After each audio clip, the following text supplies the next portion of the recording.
Première épître de Jean, chapitre 1er.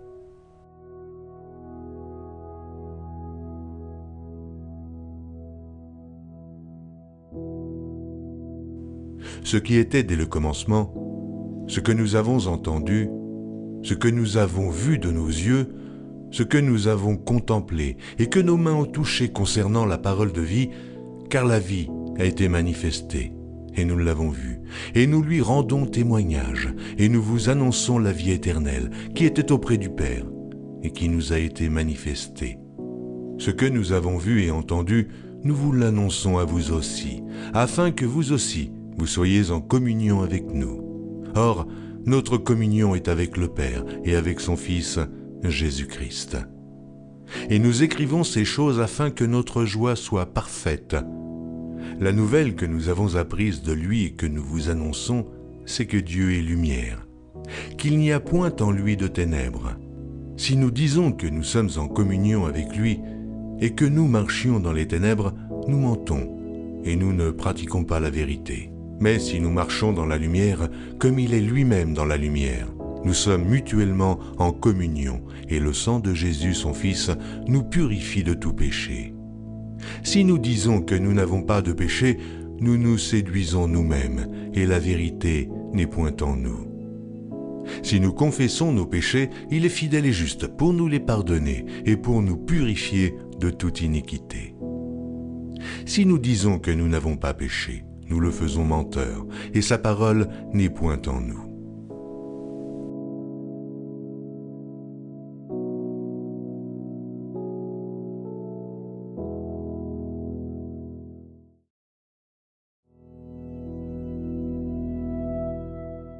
Première épître de Jean, chapitre 2.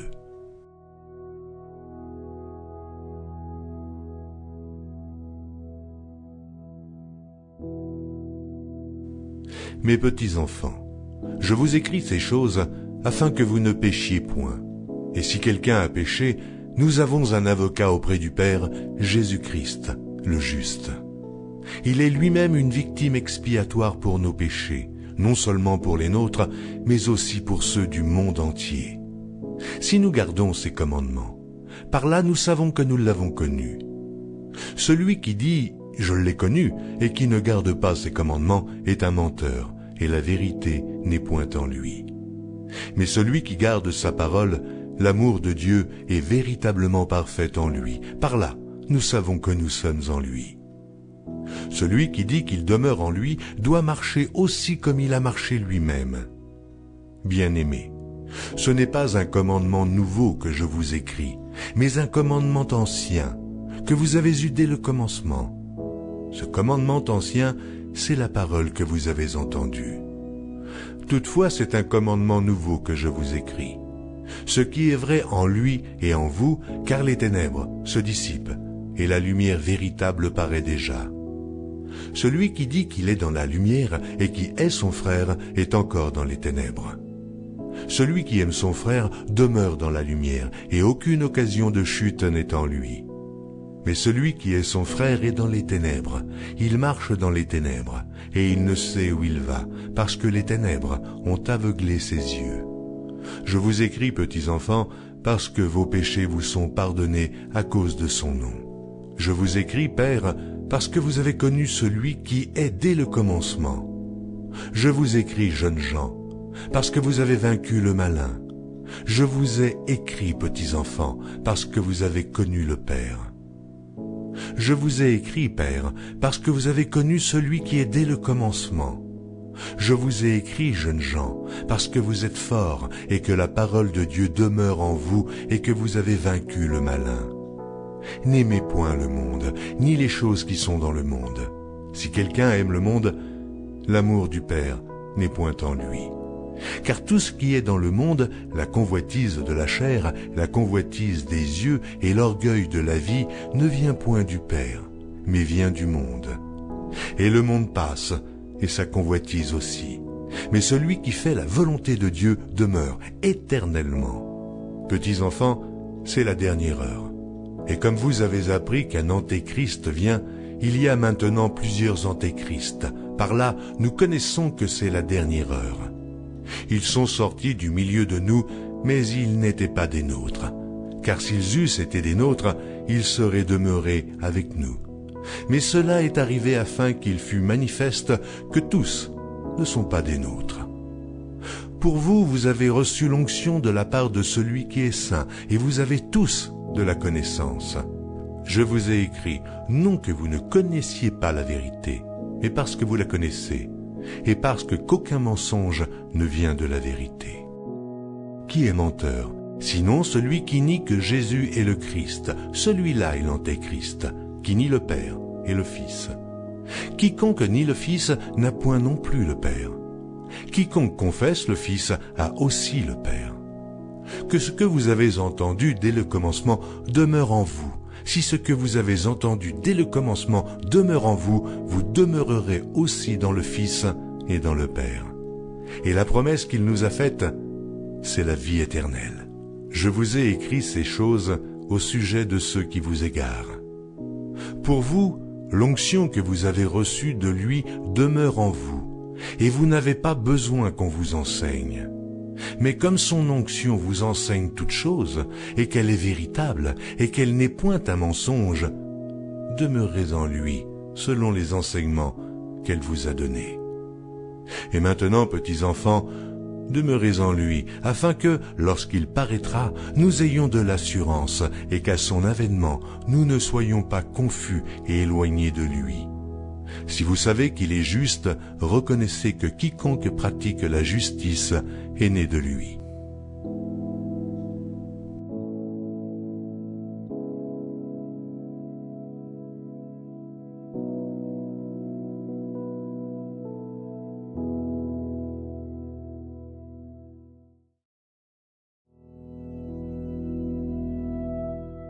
Premier épître de Jean, chapitre 3.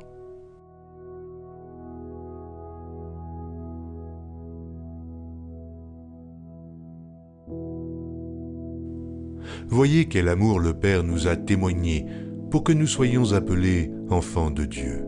Et nous le sommes. Si le monde ne nous connaît pas, c'est qu'il ne l'a pas connu. Bien-aimés, nous sommes maintenant enfants de Dieu. Et ce que nous serons n'a pas encore été manifesté. Mais nous savons que, lorsque cela sera manifesté, nous serons semblables à lui, parce que nous le verrons tel qu'il est. Quiconque a cette espérance en lui se purifie, comme lui-même est pur. Quiconque pêche transgresse la loi, et le péché est la transgression de la loi. Or, vous le savez, Jésus a paru pour ôter les péchés, et il n'y a point en lui de péché. Quiconque demeure en lui ne pêche point. Quiconque pêche ne l'a pas vu et ne l'a pas connu. Petits enfants, que personne ne vous séduise. Celui qui pratique la justice est juste, comme lui-même est juste. Celui qui pêche est du diable. Et le diable pêche dès le commencement. Le Fils de Dieu a paru afin de détruire les œuvres du diable. Quiconque est né de Dieu ne pratique pas le péché, parce que la semence de Dieu demeure en lui, et il ne peut pécher, parce qu'il est né de Dieu. C'est par là que se feront reconnaître les enfants de Dieu et les enfants du diable.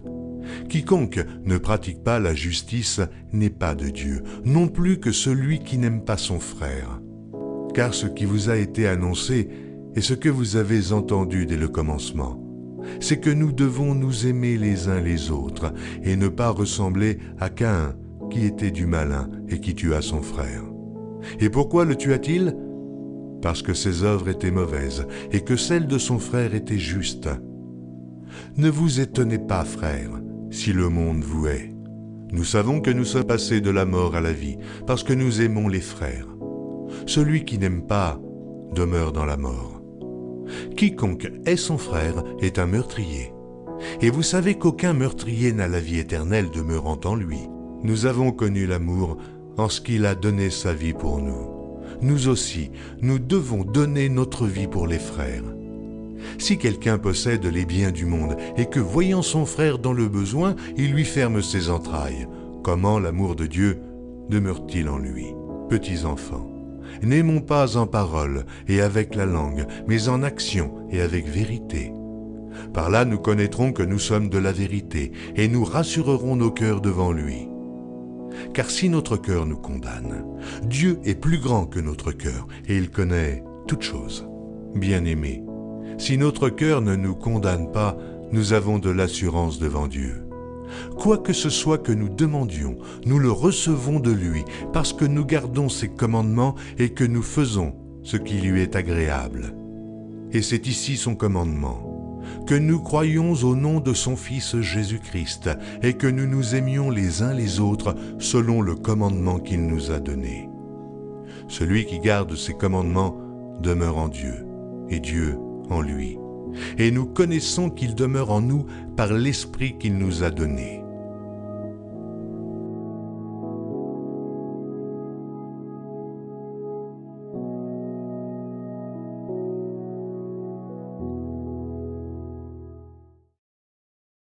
Shalom, shalom, mes bien-aimés, que le Seigneur vous bénisse abondamment. Alors, je vais partager ce que le Seigneur m'a mis par rapport au texte du 1 Jean, chapitre 1 à 3.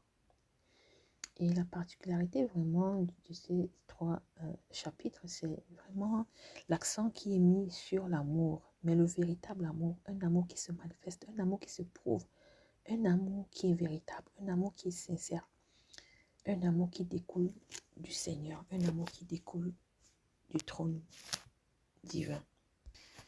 Donc, j'ai été exhortée déjà au verset 2 où il parle que la vie a été manifestée. Donc, Christ a été manifesté, qui est notre vie. Et il rend témoignage parce que Jean fait partie des disciples qui ont marché avec Jésus. Et nous l'avons vu et nous lui rendons témoignage. Nous annonçons la vie éternelle qui était auprès du Père et qui nous a été manifestée. J'ai encore vu la grâce que nous avons eue. De ce que cette vie s'est manifestée aussi à nous, à moi. Et au travers de son œuvre de rédemption.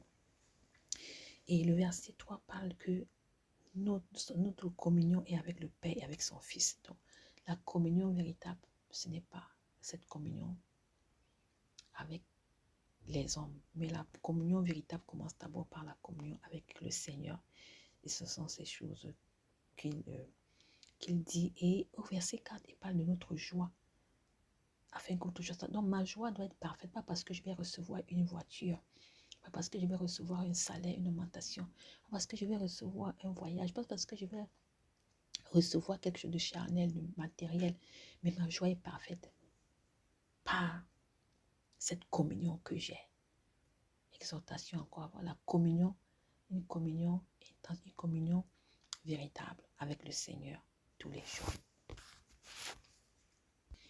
Et j'ai aussi été exhortée par le verset 5 et encore à être sondé par le Seigneur parce qu'il est lumière et il n'y a pas de ténèbres en lui. Et ça m'a poussé à dire, Seigneur, que ta lumière éclaire toutes mes ténèbres. S'il y a encore quelques ténèbres dans ma vie, dans mon cœur, que ta lumière vienne éclairer ces ténèbres afin que totalement je sois dans la lumière. Totalement je sois dans la lumière. Amen. Donc, et cette exhortation encore de ce que, étant dans la lumière, je ne peux pas pratiquer les œuvres des ténèbres. Ça veut dire que ce n'est pas possible. Si je pratique les œuvres des ténèbres, ça veut dire que je suis dans les ténèbres. Donc, exhortation à voir, fais-je partie des ténèbres ou fais-je partie de la lumière? Et par ricochet, mes œuvres doivent témoigner du camp dans lequel je me trouve. Parce que une exhortation encore que j'ai reçue, c'est que je ne peux pas dire que oui, voilà, je suis en communion avec le Seigneur, j'aime le Seigneur, il est tout pour moi. Et amen. Les œuvres que je pratique sont les œuvres des ténèbres. Donc, mes œuvres témoignent de si je suis en communion avec le Seigneur ou pas. Donc, c'est un peu cette exhortation aussi que j'ai reçue.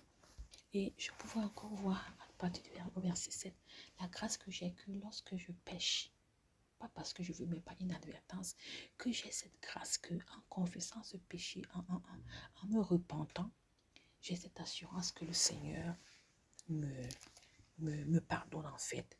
Je n'ai pas besoin de me tailler les veines ou bien de faire quelque chose de scarification pour dire que non, me voici Seigneur. Non, mais avec un cœur sincère d'aller vers le Seigneur afin que il me repentir, confesser mon péché et de savoir qu'il est fidèle et juste pour nous pardonner et nous purifier parce que son sang qui purifie tous mes péchés.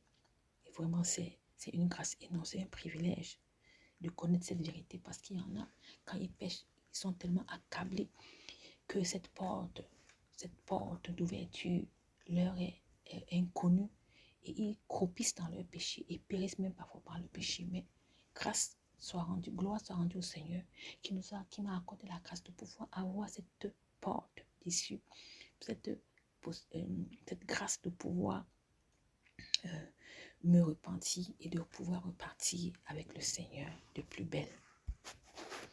Je vais chuter au chapitre 2. Chapitre 2, j'ai vraiment été très encouragée par le verset 1 qui parle de Jésus-Christ. On amène un avocat. J'ai dit Seigneur, merci.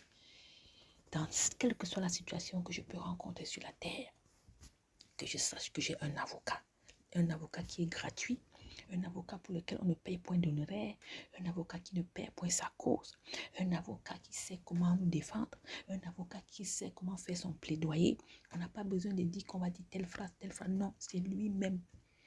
J'ai dit Seigneur, quelle grâce d'avoir un avocat, le meilleur avocat qui puisse exister, c'est Jésus-Christ. J'ai dit Seigneur, merci. Et ça me donne une assurance, une confiance de ce que, quelle que soit la situation, quel que soit le cas où je serai traîné devant les tribunaux, nous avons déjà dans les évangiles, que je sache que j'ai un avocat auprès du Père, qui est le juste Jésus-Christ. Merci Seigneur. À partir du verset 3, j'ai aussi été très interpellée, encore par la nécessité de garder les commandements. Pas de garder les commandements de manière charnelle ou bien les réciter, non, mais les vivre.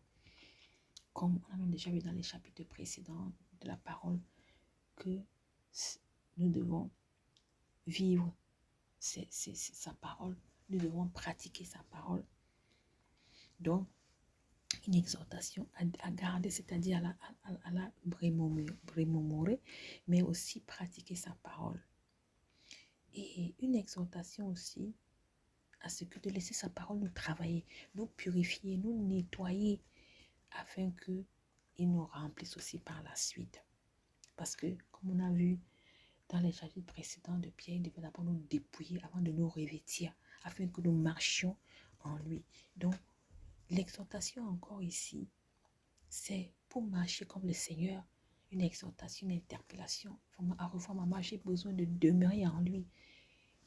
Comment mon cœur est-il disposé à demeurer en lui? Comment mon cœur est-il disposé à véritablement observer les commandements de Dieu? Comment mon cœur est-il disposé à garder sa parole dans mon cœur? Ça me rappelle les chapitres de Proverbes où il était dit à Salomon de garder la parole, d'observer la parole, de retenir sa parole, les paroles du Seigneur, de les lier à son cou, de les lier sur ses doigts.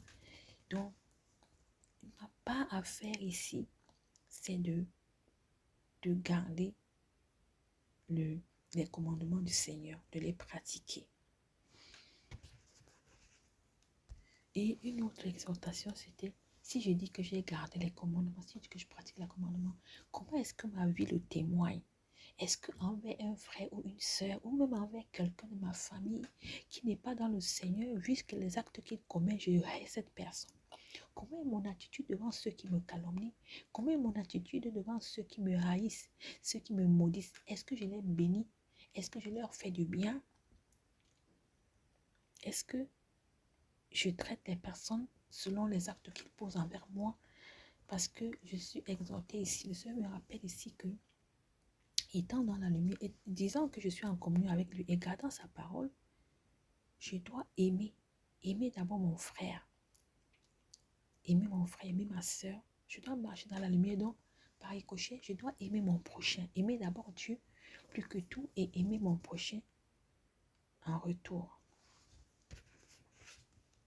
Et j'ai aussi été très interpellée par la distinction que la parole fait à travers l'apôtre Jean en parlant de petits-enfants et en parlant de père.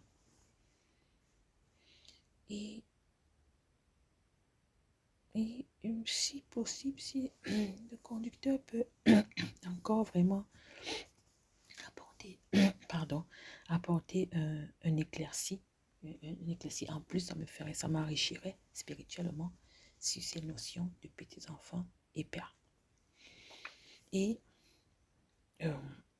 pardon, j'ai aussi été exhortée et encore davantage interpellée par rapport au chapitre 2 toujours, au verset 15. Ces versets qui sont assez fameux dans le monde chrétien, mais on n'en mesure pas souvent la portée. Le Seigneur nous exhorte à ne pas aimer le monde, ni les choses qui sont dans le monde, parce qu'il dit que si quelqu'un aime le monde, l'amour du Père n'est point en lui. Et il cite ce qui est dans le monde. Il parle de la convoitise de la chair, la convoitise des yeux, l'orgueil de la vie. Je me suis dit, Seigneur, quelles sont les convoitises qui sont encore dans mon cœur? L'orgueil de la vie, est-il présent en moi, même à mon insu? Seigneur, je ne veux pas. Détache-moi, éloigne de moi toute convoitise, quelle que soit la nature, que je ne dise pas que non, la chose c'est celle. Non, montre-moi la convoitise qui peut être encore dans mon cœur, que moi-même je ne vois pas, mais qui est enfouie en moi, qui se manifeste sur d'autres facettes.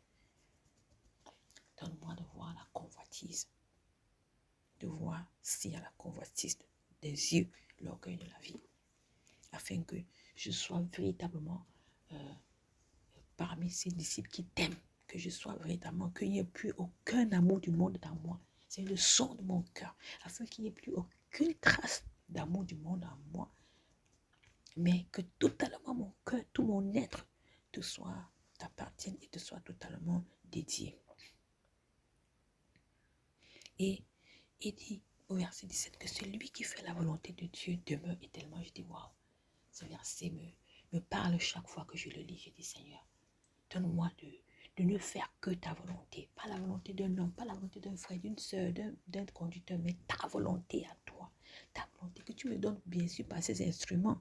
Tu peux me donner ta volonté même par un enfant, oui, mais le canal n'est pas important, mais c'est pour que ta volonté la pénètre dans mon cœur et que tu me donnes de la pratique et d'obéir à cette volonté. Et j'ai aussi été interpellée par les versets du chapitre 2, 18 à 24, où on parle des antéchrists. Et puis, c'est que le verset 22, c'est le verset qui a attiré beaucoup mon attention. Il dit, qui est menteur, sinon celui qui nie que Jésus est le Christ. Il dit, waouh, Seigneur. Celui-là est l'antéchrist qui nie le Père et le Fils. J'ai dit, Seigneur, ça c'est des indices que tu nous donnes. Ça c'est des alarmes que tu nous donnes. Afin que devant les personnes que nous pouvons rencontrer, ou bien même devant certains enseignements que nous pouvons recevoir, ou bien même pas recevoir, ou bien même des personnes avec qui on peut échanger, que nous puissions déceler ces indices-ci. Et il dit, quiconque nie le Fils n'a pas non plus le Père. Quiconque confesse le Fils aussi a le Père. Il dit, waouh, Seigneur, merci. Merci, Seigneur. Merci. C'était quelque chose qui m'a un peu, pas un peu, quelque chose qui m'a fait comme une alarme. À ce que si dans des partages, même avec des personnes qu'on ne connaît pas, de pouvoir à partir de cela déceler certaines vérités. Amen. Et l'exhortation que le Seigneur me fait encore au verset 27 du chapitre 2, une exhortation, une interpellation à davantage demeurer en lui, afin de ne pas être séduite, afin de ne pas être éloignée de la saine doctrine, afin de ne pas être éloigné de ses préceptes. Parce qu'il me parle il dit, demeurer en lui selon les enseignements qu'il donne, donc de demeurer dans ce que je rends grâce au Seigneur pour ce ministère que le Seigneur a utilisé pour faire tellement de grandes choses, pour asseoir beaucoup de choses que le Seigneur m'avait déjà révélé dès ma conversion, mais que je ne comprenais pas véritablement, qui me conduisait dans ces choses, et que quand il m'a conduit, il m'a montré que et à travers ce ministère, ces choses-là ont pu prendre vie, ces choses-là ont pu être affirmées, ces choses-là ont pu être assises en moi. Et j'ai dit, oh Seigneur, merci, finalement, tu m'a conduit au terminus. Merci Père. Donc de demeurer dans les enseignements que le Saint-Esprit nous donne au travers de nos conducteurs, au travers de son serviteur, le frère Junior, au travers de son épouse, Maman Sarah, au travers des frères et sœurs que nous avons autour de nous, au travers des partages, au travers des témoignages, au travers de toutes les ressources que le Seigneur nous donne sur la sainte doctrine. Que son nom soit exalté et que toute la gloire et l'honneur lui reviennent. Je vais encore, le verset 28 et 29, encore interpeller parce que je vois dans ces chapitres que le Seigneur insiste sur le fait de demeurer en lui. J'ai dit Seigneur, ça veut dire qu'il y a des situations qui vont nous amener à peut-être déchoir de demeurer en lui, mais le Seigneur nous exhorte, demeurer, quelle que soit la circonstance, qu'est-ce que ce qui peut arriver, quelle ne soyez pas, ne vous éloignez pas, demeurez. Donc c'est une interpellation très forte à mon endroit, qui me secoue encore de voir l'importance de demeurer en lui, de ne pas regarder aux autres, de ne pas regarder autour de soi, mais de regarder à sa marche, de veiller à sa marche, comme Pierre encore dit, qu'on soit sobre et qu'on vaque à la prière, qu'on veille. Je chuterai au chapitre 3. Au chapitre 3, j'ai été interpellée par le verset 13, où il est dit que ne vous étonnez pas, frère, si le monde vous hait. Donc, c'est une importance de dire que tu ne peux pas avoir l'assentiment de tout le monde. Tu ne peux pas avoir le quitus de tout le monde. Il faut que ceux du monde te haïssent et de ne pas en faire un cas. Parce que c'est écrit que ceux qui ne connaissent pas le Seigneur, ceux du monde vont te haïr.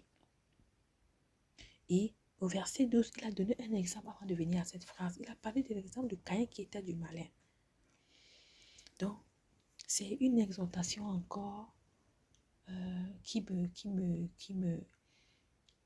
parle afin que si je rencontre ce genre, ou bien même j'ai déjà eu rencontré, mais si je rencontre ce genre, si ça continue, ou bien avec ça s'accentue, que je ne puisse pas en faire un problème en sachant que c'est normal, puisque donc le Seigneur Jésus-Christ, notre modèle parfait, a subi la même chose. Et nous voyons aussi que les apôtres ont subi la même chose, nos pères ont subi la même chose, et les serviteurs et serviteurs de Dieu que le Seigneur a utilisés dans le passé, nous avons subi la même chose. Donc, qui sommes-nous pour ne pas subir la même chose? Et le verset 16 et 17 vont parler encore davantage de l'amour de ce que le Seigneur nous a démontré son amour. Il a prouvé son amour en se donnant pour nous, en rançon pour plusieurs. Il a prouvé son amour. Il a prouvé son amour à la croix. Il n'a pas prouvé son amour en restant sur le trône en disant que bon, débrouille, non. Mais en venant, en se donnant ce sacrifice, en s'humiliant, en prenant cette nature de pécheur pour nous, en acceptant d'aller à la croix pour nous. Donc, nous aussi, nous devons vivre un amour qui se prouve. On doit être prêt à perdre des choses pour aider à venir en aide à l'autre. Nous devons démontrer cet amour de manière pratique. Parce qu'il dit que si mon frère est dans le besoin, je fais mes entrailles. Comment l'amour peut-il te demander? Bon, je ne veux pas dire au frère que je fais mes entrailles. Une soeur peut venir, oh ma soeur, j'ai tel besoin. Ou bien le Seigneur peut me mettre à cœur avant même que la sœur ait le besoin, que telle soeur-là va lui donner tous tes 100 € qui te restent. Je ne veux pas dire, mais la soeur là, je la vois, elle m'a l'air de ne pas avoir de problème. Mais non, c'est le Seigneur qui connaît. Je ne veux pas hésiter pour dire, Seigneur, si c'est encore toi, parle-moi, confirme-moi, oui, confirme-moi. Donne-moi la confirmation de la confirmation. Oui, Seigneur, s'il vous plaît. Mais confirme-moi encore de ce que tu m'as déjà confirmé. Non, mais je dois obéir sans avant enquêter. Sister, est-ce que tu as les problèmes? Elle va me dire, non, ça va, le Seigneur fait grâce, mais tout ça. Mais je dois vraiment obéir au Seigneur. Et si je connais le besoin d'une personne, je dois être prompte à intervenir sans dire que je ne connais pas la sœur, mais être prompte à intervenir, à se donner, à se sacrifier, à renoncer à tout pour pouvoir aider ceux qui sont mon frère ou ma sœur qui sont à renoncer à moi-même. Parce qu'au verset 18, c'est un verset très célèbre qui dit non pas en parole et avec la langue, mais en action et en vérité. Quelles sont les actions que je pose pour prouver mon amour? Et avec vérité, est-ce que mes actions sont marquées du sceau de la vérité ou c'est des actions que je fais pour être vue? Est-ce que ma main gauche sait ce que ma main droite fait? Ou je fais pour qu'on dise que oh, la sœur, là, elle est... Non, non, non. Mais je dois faire ça dans le secret parce que c'est Dieu qui voit. Mais je dois avoir... Mon amour doit être... Il doit avoir des actions. Il y a des actions que je dois poser. Mais des actions pas remplies d'orgueil ou d'hypocrisie, mais des actions ou d'autre estime de soi, mais des actions remplies de vérité et d'honnêteté et d'intégrité. Et le verset 22 est encore un verset très, très encourageant chaque fois, de cette assurance que nous avons que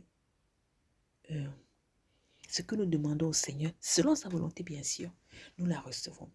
Parce que nous gardons sa parole, parce que nous marchons dans la lumière, parce que nous sommes en communion avec lui et que nous faisons ce qui lui est agréable, pas ce qui est agréable à un homme, à un frère, à une soeur, à la famille, aux traditions. Non, mais ce qui est agréable à Dieu.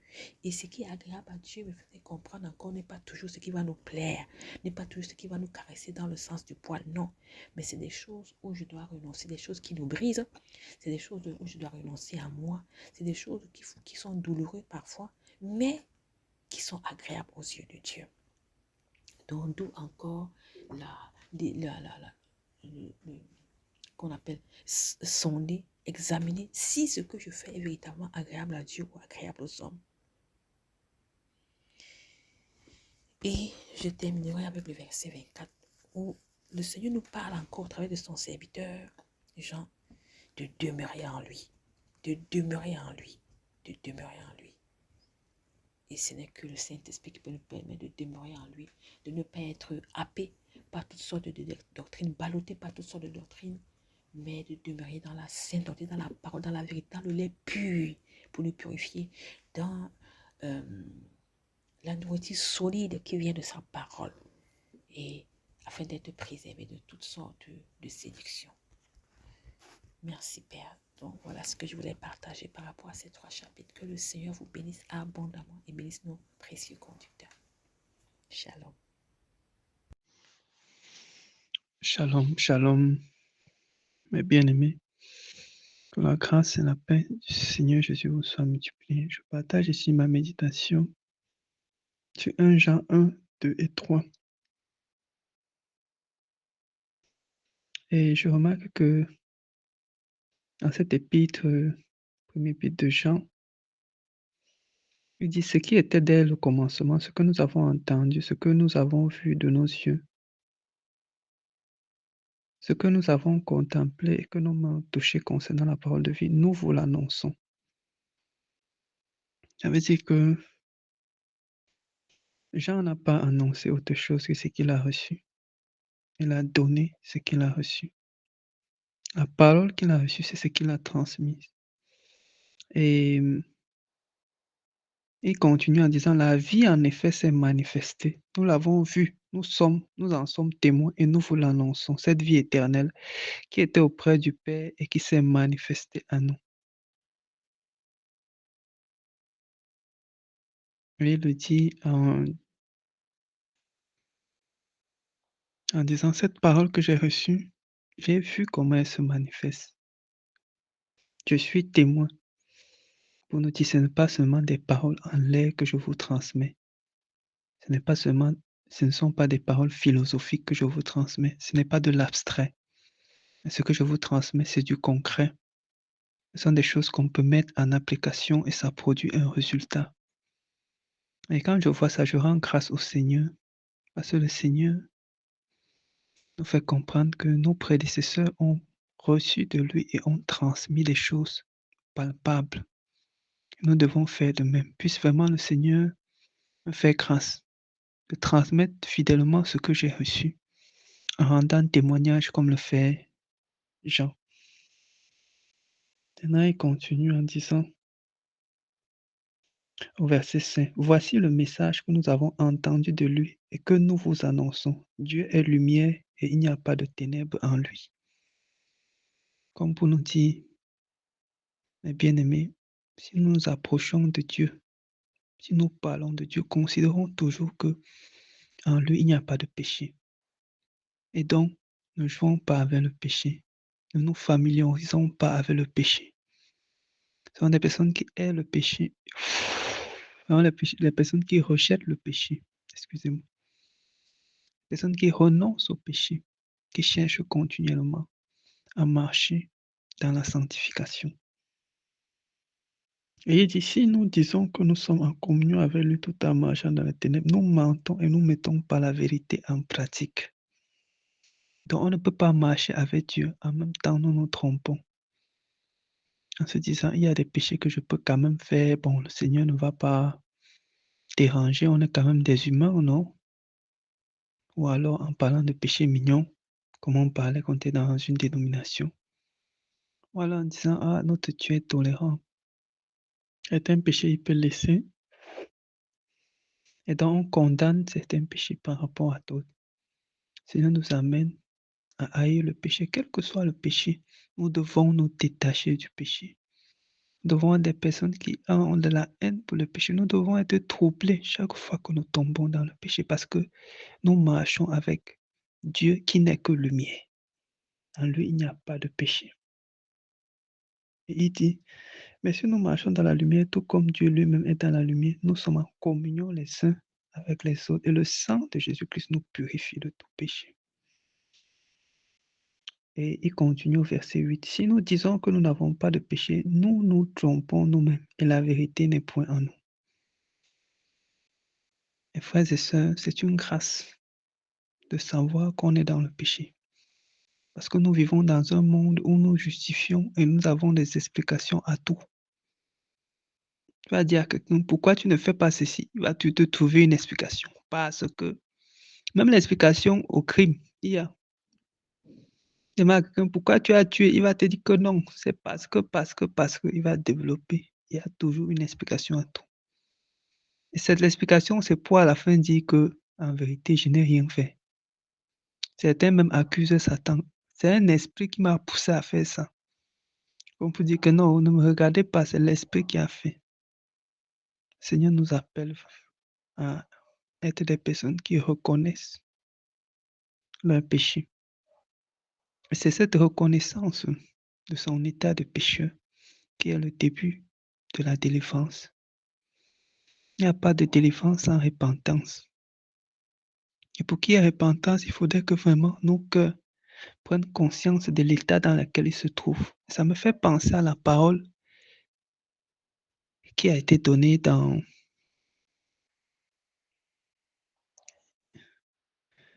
Colossiens,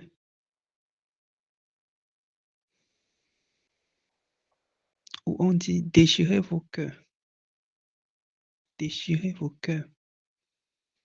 pleurez au lieu de rire.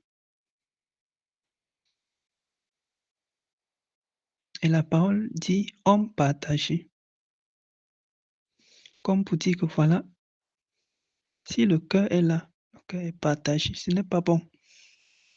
On ne peut pas rire alors qu'on a des cœurs partagés. On ne peut pas rire alors qu'on nage dans le péché. Parce que si le Seigneur revient, il nous trouve dans cet état, on ne sera pas enlevé. Et nous savons que le salaire du péché, c'est la mort. Ça veut dire que chaque péché que tu commets produit un fruit. Et ce fruit-là, c'est la mort. Voilà pourquoi la parole nous met en garde. Que afin que vous ne péchiez pas, je vous écris, mes petits enfants, afin que vous ne péchiez pas.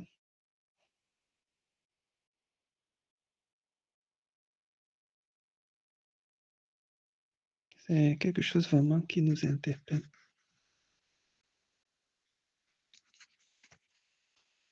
Le Seigneur nous interpelle à la vie de sainteté, à la vie de sanctification. Et le Seigneur dit dans sa parole, à maintes reprises dans ces passages, je vous écris, petits enfants. Je remarque que dans certains passages, comme dans 1 Jean, Comme dans 2 Jean, verset 1 et verset 12, il dit, je vous écris petits enfants. Mais dans d'autres passages, il dit, je vous écris jeunes gens, comme dans le verset 14. Parce qu'il écrit à différentes personnes. Quand il parle aux jeunes gens, il dit, parce que vous êtes forts, que la parole de Dieu demeure en vous et que vous avez vaincu le mauvais.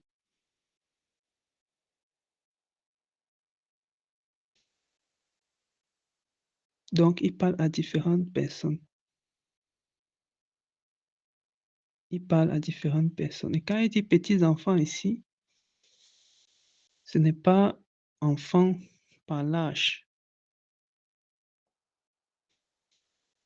C'est qu'il s'adresse à personnes qui sont à différentes étapes de leur vie spirituelle. Et il donne des recommandations. Au verset 7 du chapitre 2, il dit, frères et sœurs, ce n'est pas un commandement nouveau que je vous écris, mais un commandement ancien, celui que vous avez reçu depuis le début. Ce commandement, c'est la parole que vous avez entendue. Donc la parole de Dieu n'a pas changé. Elle est la même hier, aujourd'hui et éternellement. Et cette parole de vérité-là que nous devons annoncer, poussée par le Saint-Esprit. Et il nous dit, nous devons pratiquer l'amour en tant que chrétiens. C'est un devoir pour nous d'aimer. Il nous le fait comprendre dans 2 Jean, 2 Jean au verset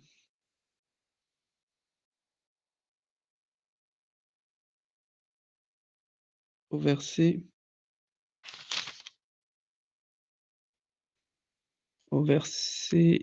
je vais vous donner le verset un instant, verset 9. Celui qui prétend être dans la lumière tout en détestant son frère est encore dans les ténèbres. Donc, il nous appelle à pratiquer l'amour. Celui qui aime son frère reste dans la lumière et il n'y a en lui rien qui puisse le faire trébucher. C'est l'amour qui nous maintient dans la lumière. Ce que je comprends en méditant le verset 10, c'est l'amour qui nous maintient dans la lumière. C'est l'amour qui nous maintient dans la lumière. Nous avons le devoir d'aimer et bien aimer. Quelles que soient les situations que nous traversons, nous retrouvons dans les disputes et discordes, nous avons le devoir d'aimer. C'est l'amour qui nous maintient dans la lumière.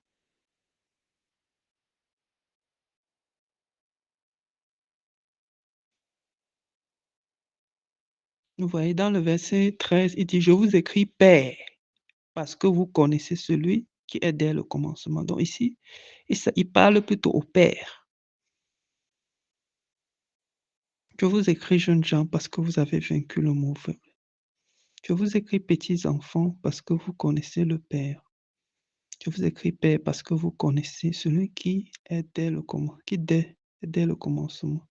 Je vous écris, jeunes gens, parce que vous êtes forts, que la parole de Dieu demeure en vous et que vous avez vaincu le mauvais. Ensuite, il dit, n'aimez pas le monde, ni ce qui est dans le monde. Si quelqu'un aime le monde, l'amour du Père n'est pas en lui. Alors ici, je me suis demandé, Seigneur, qu'est-ce qu'il faut que je nettoie de mon cœur? Et face à la séduction qui arrive, ce qui m'est revenu à l'esprit, c'est ce que le Seigneur m'a déjà montré, c'est la convoitise de la chair. Il faut vraiment que je prie par rapport à la convoitise de la chair. Parce que c'est au travers de nos convoitises que le diable nous atteint. Il faudrait que, et c'est ma prière, que le Seigneur fasse grâce, qu'il nettoie mon cœur, afin que le diable ne trouve aucune faille pour pouvoir s'installer dans ma vie, pour pouvoir me séduire avec des femmes. Maintenant, il nous met en garde par rapport au retour du Seigneur. Et il nous dit de faire attention aux antichrists. Or, déjà maintenant, il y a plusieurs antichrists. Il y a plusieurs antichrists. Donc, celui qui est antichrist, c'est celui qui nie que Jésus est le Messie. Il dit, si quelqu'un nie le Fils, il n'a non plus le Père. C'est quelque chose de vraiment très grave d'être entre les mains d'un antichrist. Parce que en y étant, l'onction de l'antéchrist devient partagée, tout comme l'onction du Saint-Esprit est partagée. Ah Seigneur, vraiment, je prie que tu me préserves de l'antichrist.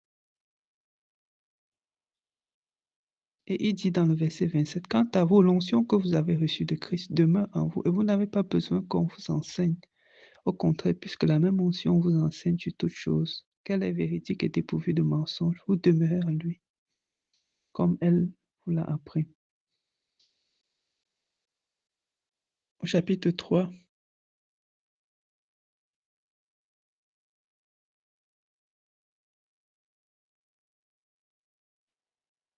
il nous interpelle encore. Et il parle ici de ceux qui pratiquent le péché. Et quand il dit pratiquer le péché, par rapport à la sainte doctrine, c'est celui-là qui refuse que Jésus-Christ est Seigneur. Voilà pourquoi il dit dans le verset 9, quiconque est né de Dieu ne pratique pas le péché parce que la semence de Dieu demeure en lui. Et il ne peut pas pécher parce qu'il est né de Dieu. C'est à cela qu'on reconnaît les enfants de Dieu et les enfants du diable. Celui qui ne pratique pas la justice n'est pas de Dieu, tout comme celui qui n'aime pas son frère. Et nous savons que nous ici, qui sommes nés de Dieu, nous tombons dans les péchés. Donc quand il parle de pratiquer le péché ici, il parle d'avoir la semence, de ne pas avoir la semence. Il parle d'accepter Jésus comme son Seigneur Sauveur ou de blasphémer, c'est-à-dire de rejeter Christ comme son Seigneur Sauveur. Et le Seigneur dit dans le verset 12, n'imitez pas Caïn, il était du mal et il a tué son frère. Pourquoi l'a-t-il tué? Parce que sa manière d'agir était mauvaise, tandis que celle de son frère était juste. Ne vous étonnez pas, mes frères et sœurs, si le monde vous déteste.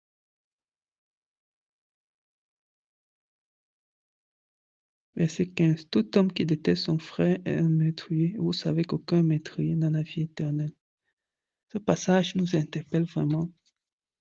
Nous ne devons pas nous détester les gens. Nous devons pratiquer l'amour. Pratiquer l'amour, c'est le pardon.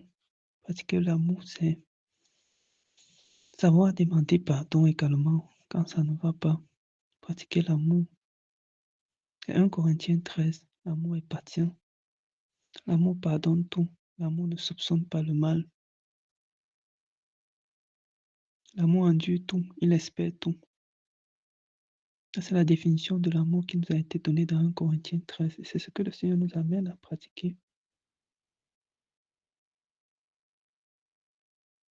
Que le Seigneur nous aide. Que le Seigneur mette vraiment son amour dans nos cœurs. Nous en avons besoin, mes bien-aimés. Parce que ce n'est que par l'amour que nous pouvons agir, manifester les dons spirituels. Si nous faisons les choses par la chair, nous ne pouvons pas nous en sortir. Et nous ne pouvons pas plaire au Seigneur. Verset 16. Voici comment nous avons connu l'amour. Christ a donné sa vie pour nous.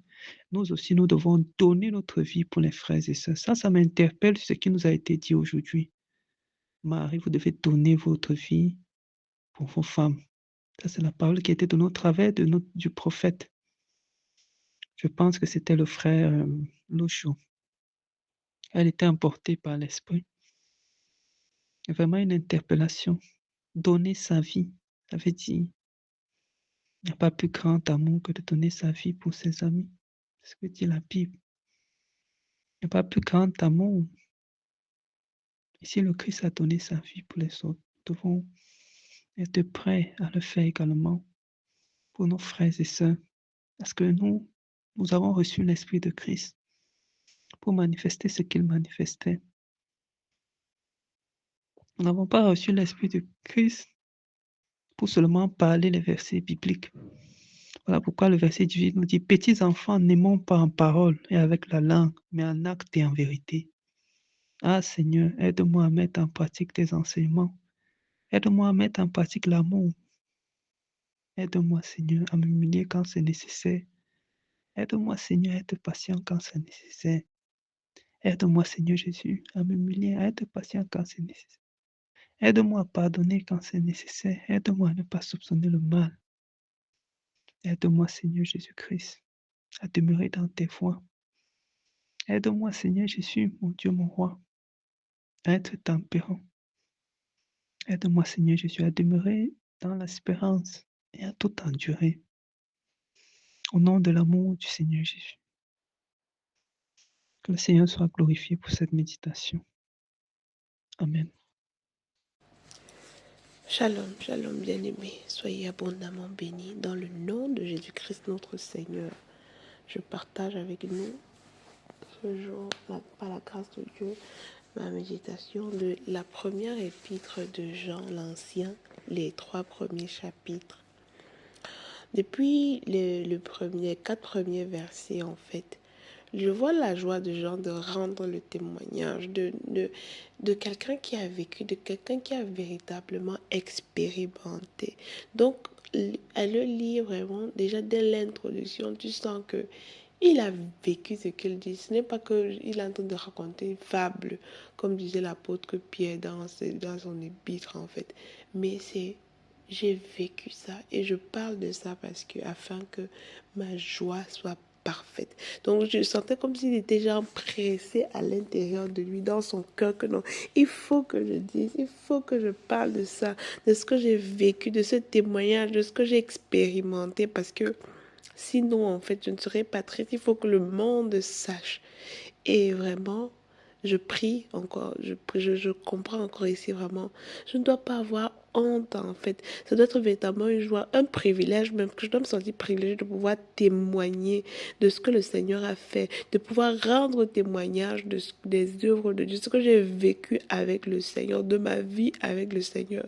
Et donc, je ne dois pas me priver, je ne dois pas m'empêcher de rendre témoignage parce que le témoignage vraiment apporte la joie, parce que c'est la preuve que j'aime vraiment le Seigneur et je n'ai pas honte de lui.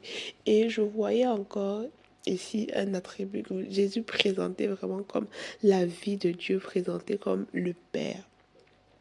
Ensuite, les versets 5 au verset 10 du chapitre 1, je voyais la confession et la vie. Je ne dois pas dire je suis comme ça, mais je dois marcher pour prouver que, en fait, je suis de Christ. Mon témoignage de ma bouche doit être identique, en fait, à ma vie. Donc, ma vie doit être le reflet de ce que je dis. Un jour, il y a quelqu'un qui s'était moqué de moi, que je n'écoute pas en fait les musiques. Quand je suis chez moi, j'écoute pas les musiques mondaines et tout. C'était la période où je faisais la transition, où j'avais vraiment décidé de ne plus écouter les musiques du monde en fait. J'avais résolu cela dans mon cœur. Mais sauf que les gens m'avaient connu comme quelqu'un qui dansait beaucoup aux soutenances et tout. Et donc, mon voisin, moi j'étais là dans mes louanges et tout, il vient se moquer de moi en disant mais si toi tu es bizarre, on te voit, je t'entends, j'ai jamais écouté les musiques, bon, les musiques séculaires chez toi. Mais quand on met ça au fait, tu danses plus que tout le monde. Et donc, je parle de ça et tout, parce que je disais, ok, ça devait vraiment être le cas d'un témoignage qui est paradoxal à ce que je professe, parce que ok, je suis en crise, je n'écoute pas ça, mais en fait, dans la pratique, mon frère, toi, tu danses encore plus que nous tous, comment. Et ça, c'était quelque chose qui m'avait véritablement, en fait, conforté dans le fait de ne plus écouter ce type de musique-là, en fait. Je n'avais pas l'enseignement. J'avais juste résolu dans mon cœur comme ça que je ne veux plus écouter. C'est après que j'ai vraiment, en connaissant Papa, que j'ai reçu l'enseignement et que cela a été assis dans mon cœur, quoi. Et donc, la suite, en fait, parle aussi de ne pas se cacher, de ne pas faire semblant de nos péchés. Je ne peux pas venir devant le Seigneur faire comme si je suis clean, que je suis propre. Mais je dois reconnaître reconnaître véritablement lorsque j'ai péché. Je veux venir me présenter devant lui et dire, Père, pardonne-moi, aie miséricorde, j'ai fait ça, j'ai gaffé encore aujourd'hui. Il a dit que je ne veux plus faire ça, que je ne vais plus me laisser distraire, que je vais bien utiliser mon temps. Mais aujourd'hui encore, je suis tombée, pardonne-moi. Parce que jusqu'aujourd'hui, comme on le lisait encore dans le livre d'Hébreux, le sang de Jésus continue de faire l'expiation. Il y a toujours l'intercession continue, demeure en fait. Donc, je ne dois pas avoir honte. Je ne dois pas faire semblant comme si je n'étais pas péché. Parce que si je fais comme si je ne pêche pas, je suis en train de dire que Dieu est un menteur. Que si je fais comme si je suis trop propre, ça veut dire que Dieu est un menteur alors que non. Je dois reconnaître lorsque je tombe. Parce que son sang parle encore, comme le dit les 2 premiers versets du chapitre 2. Par la suite, en fait, les versets 3 à 6 du verset 2 me faisaient comprendre que celui qui démarre, lui, doit marcher aussi comme il a marché. C'est le verset 6. Garder les commandements de Christ. Ça veut dire marcher. Donc, je dois chaque jour prendre ma vie comme ça. Chaque chose que je fais, je dois me demander, est-ce que si Jésus était à ma place, il devait faire comme ça? C'est vraiment un exercice qui n'est pas évident. Penser comme Christ a pensé. Parfois, je dis que je vais le faire, mais ce n'est pas toujours ça. On ne pense pas, je ne pense pas toujours que, est-ce que Christ aurait fait, est-ce que Jésus aurait fait ça s'il était à ma place? Est-ce que ce que je suis en train de faire, c'est comme Jésus aurait fait? Donc, je prie véritablement pour que cela soit effectif, afin que ma confession soit alignée avec mes actions, afin que je ne dis pas seulement que je suis de Christ, mais que ma vie reflète véritablement qui il est. Ensuite encore, juste que de 7 à 11, on parle encore de l'amour du prochain, de l'amour du prochain. Je dis encore, Père, remplis-moi de ton amour. Que je ne sais pas seulement que je dis que,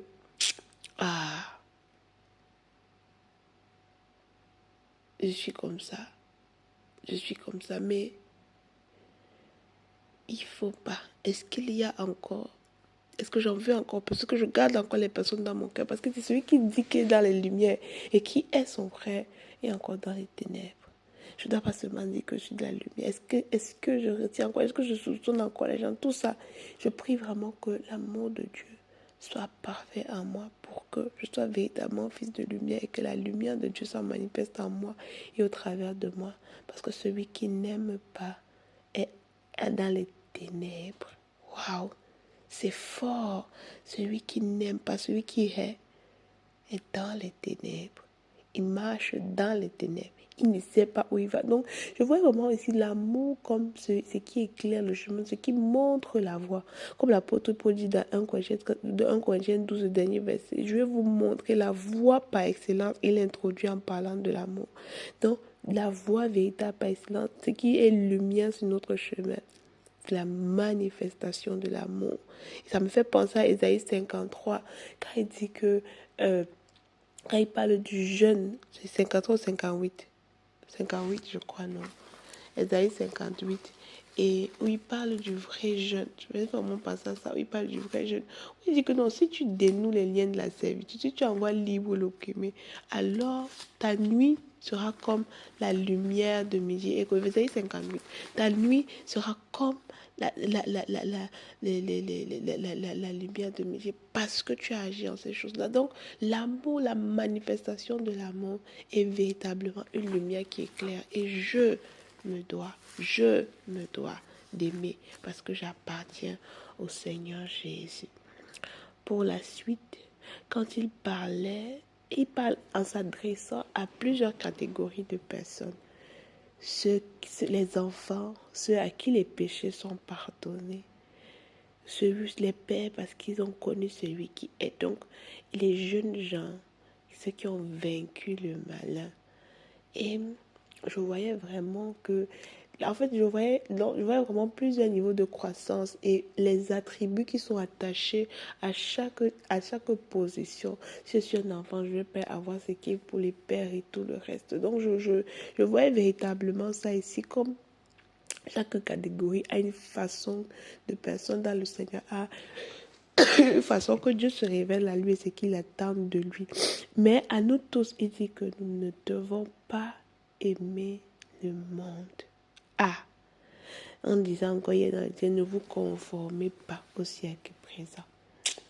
Vraiment, Seigneur, délivre-nous de l'amour du monde. Parce que si j'aime encore le monde, s'il y a encore des choses, des attraits de ce monde, c'est que cela soit ôté en moi. Pour que ton amour en moi soit parfait. Parce que celui qui fait la volonté de Dieu demeure éternellement. Alors je fais ta volonté, Seigneur. Ensuite encore, je voyais par la suite de ce verset, en fait, c'est que on a reçu quelque chose du Seigneur et pour ne pas tomber dans la séduction, parce qu'il parle de l'an, il y a maintenant plusieurs antéchrists. Il y a vraiment, je vois ici, il y a beaucoup de séduction là-dehors. Il y a beaucoup de séduction là-dehors. Mais vous avez reçu la vérité. Et je vois encore vraiment le privilège que nous avons, que j'ai, d'être dans la secte doctrine, de connaître la vérité.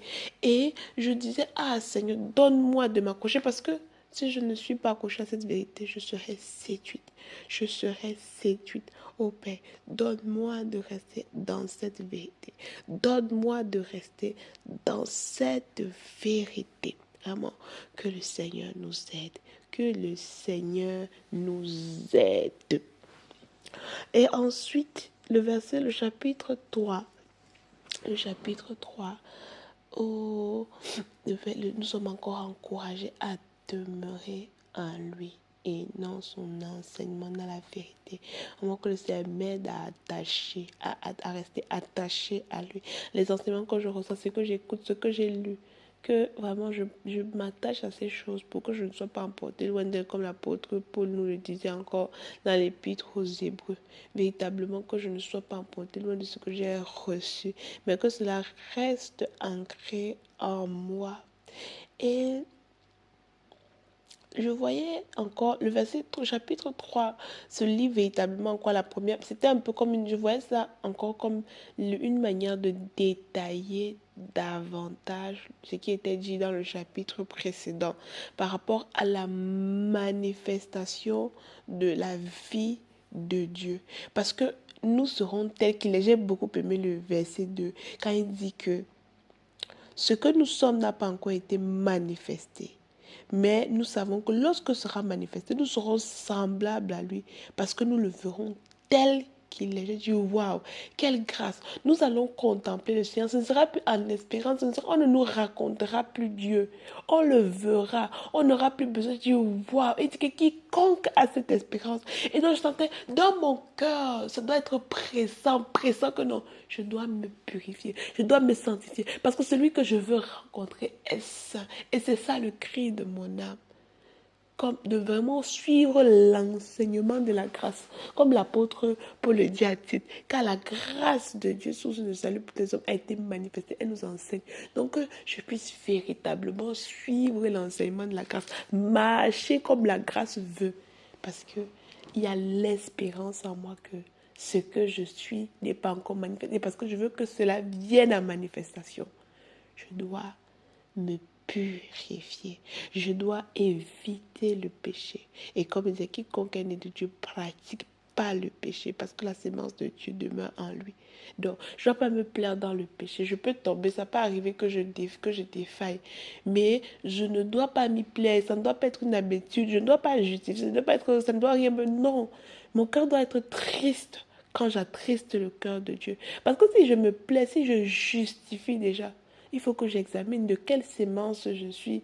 Donc, je voyais encore vraiment, je voyais ce chapitre 3 mettre véritablement en faux l'enseignement de on est sauvé, vraiment, c'est la grâce et on peut vivre comme on veut. Non, ce n'est pas vrai. Je voyais encore véritablement ça. Si je vis comme je veux, ça veut dire qu'il n'y a pas sa semence en moi. Si je vis comme je veux, ça veut dire qu'il n'y a pas sa semence en moi. Et on lisait encore dans Romains hier que nous ne nous appartenons plus. Donc, ça veut dire que si je ne m'appartiens plus, je ne peux plus faire comme je veux, je ne peux plus faire comme ça me plaît, je ne peux plus faire comme ça m'arrange. Donc si je continue de faire comme ça m'arrange, ça veut dire que je dis seulement que je ne m'appartiens plus, je dis seulement que j'appartiens à Jésus, mais je ne vis pas la vie de Jésus. Et il répète encore la nécessité de nous aimer. La nécessité de nous aimer. L'amour est la vie. L'amour, c'est véritablement le souffle qui maintient qui nous maintient en vie. Parce que celui qui n'aime pas demeure dans la mort. Oh Seigneur, que rien ne vienne faire installer la mort dans mon cœur, mais que par ton amour, la vie triomphe, que la vie grandisse en moi, par l'amour du Seigneur dans mon cœur. Et qu'il n'y ait aucune haine, aucune rancune, aucun dissentiment ou ressentiment par rapport à qui que ce soit. Que je sois véritablement prompte à pardonner, à ne pas soupçonner, à ne pas calomnier, mais à aimer, prompte à aimer, prompte à aimer, prompte à aimer. Parce que Dieu a aimé le premier et il me l'a montré. Alors, nous aussi, moi aussi, je dois aimer. Parce qu'il a dit, le verset 16, c'est fort. Nous aussi, nous devons donner notre vie pour les autres. Jésus a donné sa vie pour nous. Nous aussi, nous devons donner. Waouh, c'est fort parce que je me dis, je suis loin. Est-ce que je suis prête? Est-ce que je suis prête à donner ma vie pour les autres? Est-ce que je suis vraiment prête à me mettre en péril? Jusqu'où je suis prête à aller? Quand je dis que j'aime mes frères, est-ce que j'ai encore des barrières? C'est fort. Mais Seigneur, aide-moi. Seigneur, aide-moi. Je veux y arriver. Que mon amour ne soit pas seulement sur les lèvres, mais dans la pratique, dans la vie. Aide-moi, Seigneur.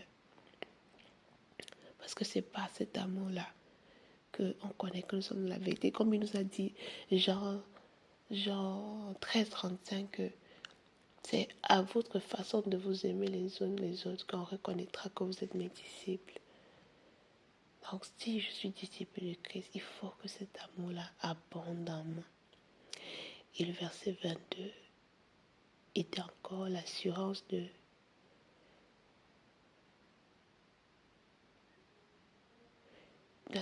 ce que si je suis fidèle au Seigneur, il est fidèle.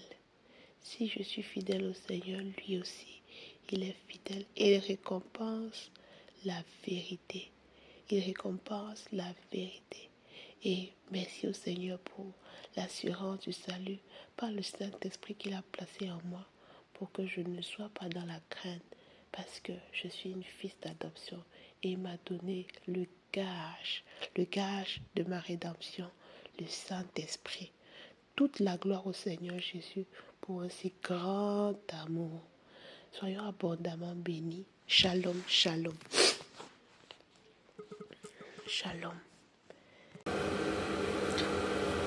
Shalom mes bien-aimés, que la paix et la miséricorde de notre Seigneur Jésus-Christ vous soient abondamment multipliées. Je rends grâce à Dieu pour cet autre jour qui nous donne encore de lire et méditer sa parole. Aujourd'hui, nous avons pour texte le livre de l'épître de Jean, chapitre 1, 2 et 3. Donc, la première épître de Jean, les chapitres 1, 2 et 3. Donc, voilà. Je vais commencer par le chapitre 1 et je vais relever les points qui m'ont particulièrement marqué. Commençons du 1 Jean, chapitre 1, verset 1 à 4. J'ai été marqué par l'introduction de sa lettre parce que ici, on peut noter que ce ne sont pas c'est pas la collection des récits ou des écrits des gens pour cette lettre, mais Jean, lui, il nous montre ici qu'il est un témoin oculaire. Il se présente comme un témoin oculaire de Jésus-Christ. Il raconte ce qu'il a vu de ses propres yeux, ce qu'il a entendu de ses propres oreilles et ce qu'il a touché de ses propres mains. Il a vécu la vie de Jésus. Donc, c'est son vécu personnel qui nous raconte, sa vie aux côtés de Jésus-Christ. Donc, c'est ça qui m'a beaucoup marqué, parce que c'est pas qu'il a eu à récolter des écrits ici, là, pour nous présenter. Non, c'est son propre vécu avec le Seigneur Jésus-Christ. Et nous ne pouvons être que bénis d'entendre cela, de lire cette lettre. Donc, Et il dit que si il nous les communique, pour que nous soyons, pour que notre joie soit parfaite. Parce que déjà, pour que nous communions aussi avec eux. Et il le dit d'ailleurs au verset 3. Ce que nous avons vu et entendu, nous vous l'annonçons à vous aussi, afin que vous aussi vous soyez en communion avec nous. Or, notre communion est avec le Père et avec son Fils. Et au verset 4, il dit, et nous écrivons ces choses afin que votre joie soit parfaite. Amen.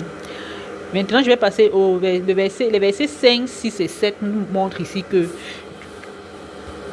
Dieu est lumière. Et il n'y a pas de ténèbres, en lui. Donc, si nous disons que nous marchons, nous sommes en communion avec lui et que nous marchons dans les ténèbres, c'est que nous mentons. Mais si nous marchons dans la lumière, comme il est lui-même dans la lumière, nous sommes mutuellement en communion avec lui. Donc, celui qui marche, je pouvais comprendre que celui qui marche avec Dieu est dans la lumière. Il n'y a point de ténèbres en lui. Il n'est pas aveugle. Il sait où il va. Parce que Dieu est lumière. Et celui qui dit qu'il est avec Dieu, qu'il sache qu'il comprenne qu'il est dans la lumière. Les œuvres des ténèbres ne font plus partie de sa vie. Il est avec Dieu et Dieu est lumière et lui il est avec Dieu, il marche dans la lumière. Donc c'est ce que je pouvais comprendre dans ces versets-là. Si nous disons que nous marchons avec le Seigneur, alors nous ne sommes plus dans les ténèbres et nous communions avec lui. Nous sommes dans la lumière. Nous ne vivons plus comme ceux qui vivent dans les ténèbres.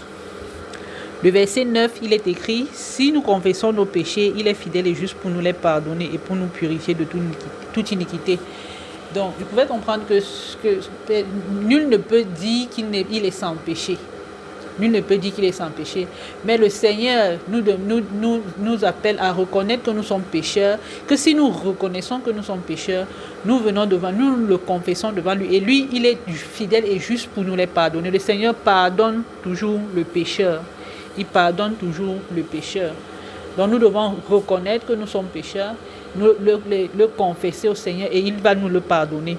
Et il va nous le pardonner, il va aussi nous purifier de tout péché. L'important c'est que nous le confessons et que nous reconnaissons cela et que nous confessons cela. Sinon, nous ne pouvons pas dire que nous sommes... que nous vivons, il dit ici que si nous disons que nous n'avons pas de péché, ça veut dire que nous mentons, ou alors nous disons que Jésus-Christ est menteur. Donc, nous devons reconnaître que nous sommes pécheurs, que nous avons péché et que nous demandons pardon au Seigneur, parce qu'il va nous les pardonner. Je vais passer au chapitre 2.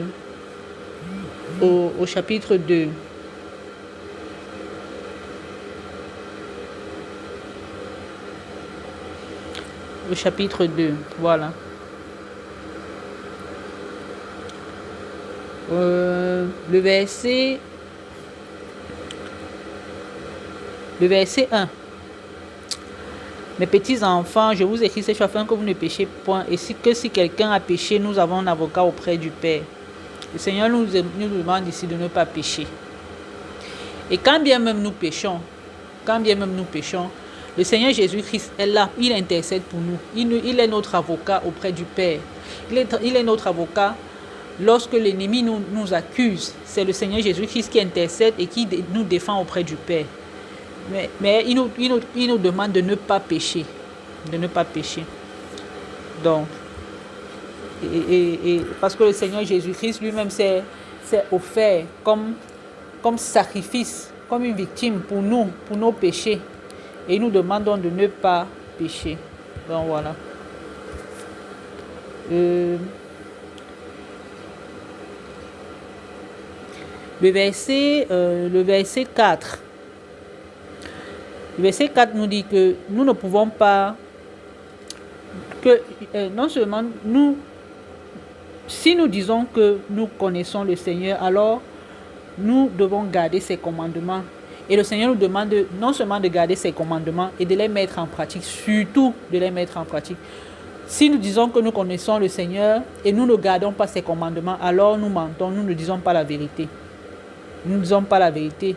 Or, le Seigneur nous demande non seulement d'écouter,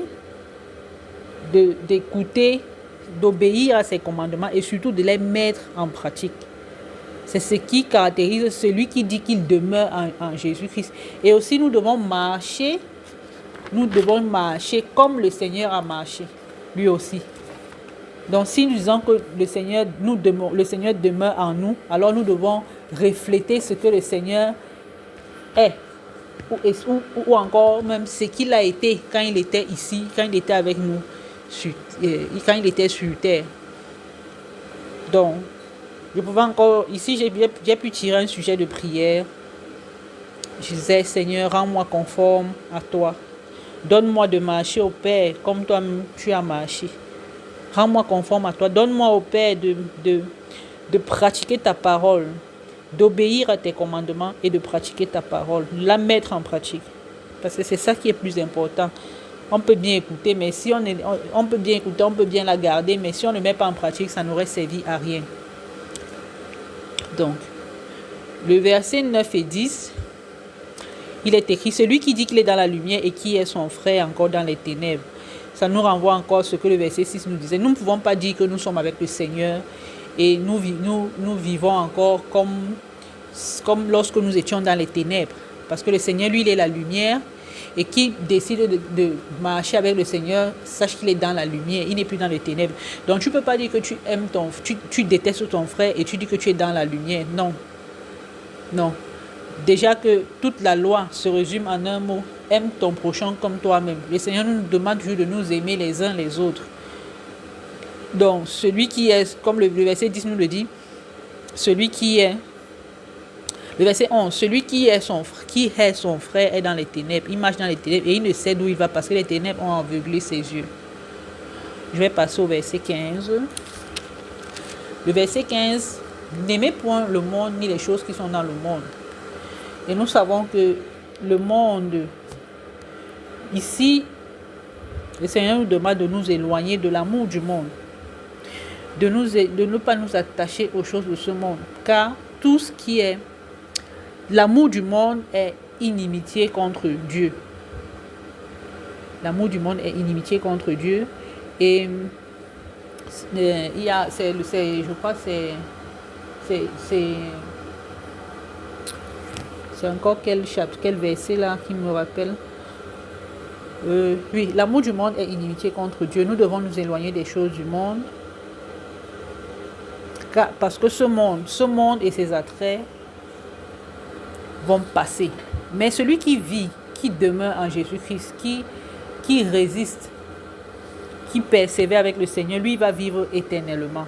Donc c'est ce que je pouvais encore comprendre ici. Parce que l'amour du monde ne peut que nous amener à pécher, ne peut que nous éloigner.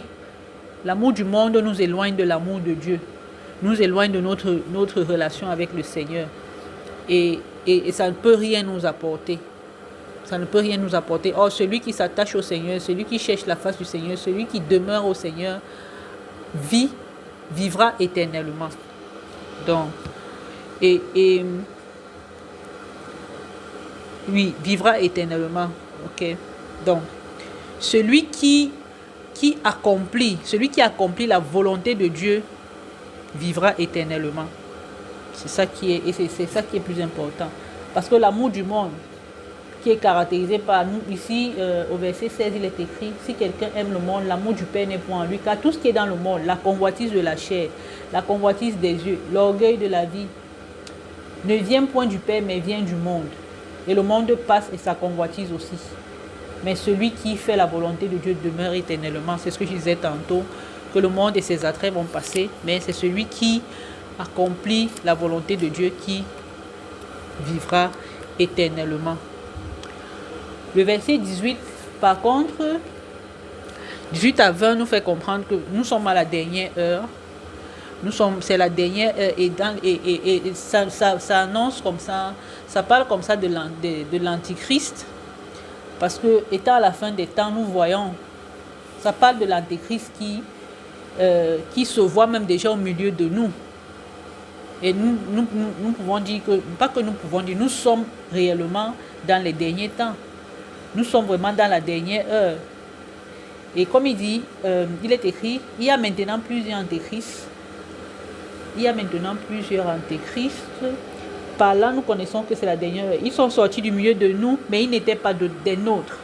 Car s'ils eussent été des nôtres, ils seraient demeurés avec nous. Mais cela est arrivé afin qu'il fût manifeste que tous ne sont pas des nôtres. Eh oui, tous ne sont pas des nôtres. Nous sommes dans l'église, il y a beaucoup de loups ravisseurs. Beaucoup de loups ravisseurs qui sont là pour égarer les saints. Nous avons vu l'exemple aussi avec, à l'époque de l'église primitive, avec Judas. Judas qui était là, mais qui était des autres, qui n'étaient pas des saints, qui étaient déjà, qui ne faisaient pas partie des saints. Mais il était là au milieu de l'église. Il était effectivement là.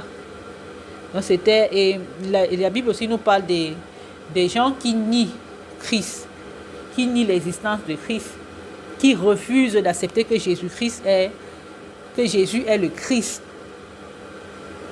Nous, ce sont des choses que nous voyons de nos jours. Avec dans les dénominations comme l'église, chez les musulmans par exemple, qui ne croient pas en Jésus-Christ et tout. Donc, c'est tellement palpable de nos jours. Dans beaucoup de dénominations, nous avons l'apostasie. C'est tellement palpable dans les églises de nos jours, dans les assemblées. Il y a beaucoup de loups ravisseurs, des loups déguisés en agneaux qui sont là, mais pour égarer les saints. Donc voilà. Je vais passer au verset 20 qui dit: pour vous, vous avez reçu l'onction de la part de celui qui est saint et vous avez tous de la connaissance. Donc moi ici, je pouvais comprendre que l'onction l'onction ici, c'est le Saint-Esprit. Il s'agit du Saint-Esprit que nous avons reçu, les saints ont reçu, et qui est parce qu'il dit à la suite du verset, il est écrit: vous avez reçu l'onction de la part de celui qui est saint et vous avez tous de la connaissance. Je vous ai écrit non que vous ne connaissiez pas la vérité, mais parce que vous la connaissez et parce qu'aucun mensonge ne vient de la vérité. Donc ici, je peux encore comprendre que la vérité en fait c'est Jésus-Christ. Et Jésus-Christ ne ment pas, quoi. Il ne peut pas mentir. Donc, et c'est l'Esprit Saint qui enseigne. Parce que quand il dit vous avez tous de la connaissance, cette connaissance-là, c'est l'Esprit Saint qui enseigne cela. Ça m'a fait penser à Jean 14, verset 21, qui nous dit, je vais lire, Jean 14, verset 21. Alors, il est écrit, Jean 14, verset 21. Non, c'est pas Jean. Oh non. Jean, chapitre 14. Non, j'ai confondu de texte. Bref, passons, j'ai confondu de texte. En fait, je voulais parler du texte qui disait que et vous avez reçu une puissance, l'Esprit Saint qui viendra et vous enseignera toutes choses. C'est de ça dont je voulais parler, mais je ne sais pas comment est-ce que je n'ai pas pu. Mais oui, c'est verset 26, pardon. Jean 14, verset 26. Oui. Mais le consolateur qui est le Saint-Esprit que le Père enverra en mon nom vous enseignera toutes choses. Et il vous rappellera le souvenir de toutes les choses que je vous ai dites. Pardonnez-moi, c'est Jean 14, verset 26. Pour dire que cette onction dont on parlait ici, dont il est écrit ici, il s'agit du Saint-Esprit. Donc, je vais passer au verset verset 25, il dit que, et la promesse qui nous a été... oui. Bon, verset 24 au verset 29, il est encore, c'est clair, pardon, c'est la continuité de ce qui a été dit, que celui qui demeure en Jésus-Christ, le Seigneur a promis, il a donné une promesse. Et c'est quoi cette promesse? La promesse, c'est la vie éternelle. C'est la vie éternelle. Il est écrit que ce que vous avez entendu dès le commencement demeure, que ce que vous avez entendu dès le commencement demeure en vous. Si ce que vous avez entendu dès le commencement demeure en vous, vous demeurerez aussi dans le Fils et dans le Père. Et la promesse qu'il nous a faite, c'est la vie éternelle. Donc celui qui demeure, celui qui garde ce qu'il a reçu et qu'il demeure, qui garde le Christ en lui et qu'il demeure avec le Seigneur, il aura pour récompense la vie éternelle. Que le Seigneur nous donne de demeurer en lui. Donc, et il dit au verset 27, 26, je vous ai écrit ces choses au sujet de ceux qui vous égarent. Pour vous, l'onction que vous avez reçue de lui demeure en vous et vous n'avez pas besoin qu'on vous enseigne. Mais comme son onction vous enseigne toutes choses, c'est ce que je disais tantôt avec Jean 14, verset 26. Le Saint-Esprit qui est descendu sur les saints et qui les enseigne toutes choses. Donc, afin que la vérité demeure en eux, demeurez en lui selon les enseignements qu'elle vous a donnés. Donc voilà. La promesse de la vie éternelle pour celui qui demeure en Jésus-Christ. Qui ne s'égare pas et qui ne se fait pas égarer. Qui demeure en Jésus-Christ. Il a comme récompense la vie éternelle. Que le Seigneur nous donne de demeurer en lui. Au chapitre 3, bon, moi j'ai compris ici que déjà à partir du verset 1, vous voyez quel amour le Père nous a témoigné pour que nous soyons appelés enfants de Dieu. J'ai dit, wow, ici j'ai dit, j'ai rendu grâce au Seigneur du fait d'être appelé enfant de Dieu. Et le texte nous explique, nous donne les caractéristiques, la différence qu'il y a entre les enfants de Dieu et les enfants du diable. Celui qui dit qu'il est de Dieu, il est né de Dieu parce qu'il porte la semence de Dieu. Le mal n'est pas en lui et il ne pêche point. Déjà, les versets 4, 5, 6, bon, à partir du verset 4 jusqu'au verset 10 comme ça. Quiconque pêche transgresse la loi et le péché est la transgression. Or, vous le savez, Jésus a paru pour ôter le péché, il n'y a point en lui de péché. Quiconque demeure en lui ne pêche point, et quiconque pêche ne l'a pas vu et ne l'a pas connu. Donc, déjà, le frère Junior nous a toujours appris dans les enseignements que l'enfant de Dieu, le chrétien, ne pêche pas. Il commet seulement des erreurs. Il commet des erreurs. Or, nous voyons aussi que l'enfant de Dieu, c'est celui qui porte la semence de Dieu en lui. Il ne pêche point, il demeure et il s'éloigne de toute œuvre des ténèbres. Et l'enfant du diable ici est connu comme celui qui transgresse la loi, celui qui pêche, celui qui transgresse la loi. Il est écrit au verset 8, celui qui pêche est du diable, car le diable pêche dès le commencement. Le Fils de Dieu a paru afin de détruire les œuvres du diable. Qui est né de Dieu ne pratique pas le péché, parce que la semence de Dieu demeure en lui et il ne peut pécher. C'est ce que je disais tantôt. Dans les enseignements, on a toujours suivi que le chrétien, l'enfant de Dieu ne pêche pas, mais il commet seulement des erreurs. Donc la suite nous dit, parce qu'il est né de Dieu, c'est par là que se font reconnaître les enfants de Dieu. Donc les enfants de Dieu sont nés de Dieu, ils ne pratiquent pas de péché, et parce qu'ils portent la semence de Dieu en eux. Donc c'est ça. Par contre, l'enfant du diable est celui qui... Et aussi, l'enfant de Dieu pratique la justice. Par contre, l'enfant du diable ne pratique pas la justice. Il n'est pas de Dieu. Et en plus même, il transgresse la loi.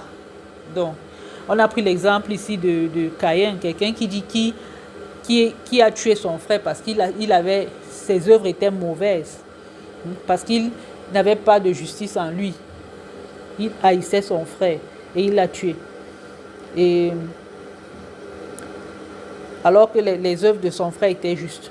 Donc on a pris cet exemple toujours pour nous faire comprendre que Caïn faisait partie des enfants de l'ennemi, des enfants du diable, parce qu'il n'avait pas la semence de Dieu en lui. Donc voilà. Et je vais sauter, je vais aller au verset 18. Petit enfant, n'aimons pas en parole et avec la langue, mais en action et en vérité. Par là, nous connaîtrons que nous sommes de la vérité et nous rassurons nos cœurs devant lui. Je pouvais comprendre ici que l'amour ne doit pas se limiter à la parole, mais doit se démontrer. D'ailleurs, on a toujours dit ça, on a longtemps épilogué là-dessus. Je peux même dire dans tous les chapitres que nous avons lus jusqu'ici, l'amour revient toujours. Et l'amour se pratique. Elle ne se limite pas à parole, mais elle se vit, elle se démontre.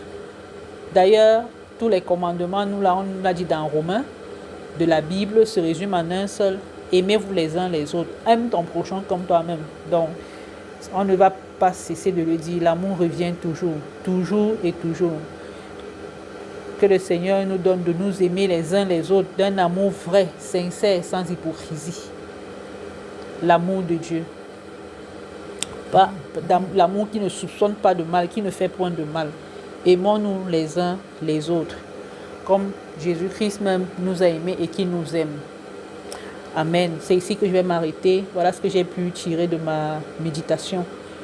Que le Seigneur vous bénisse abondamment. J'espère que ça pourra vous apporter un petit plus dans votre méditation, dans votre lecture. Soyez abondamment bénis. Amen. Shalom.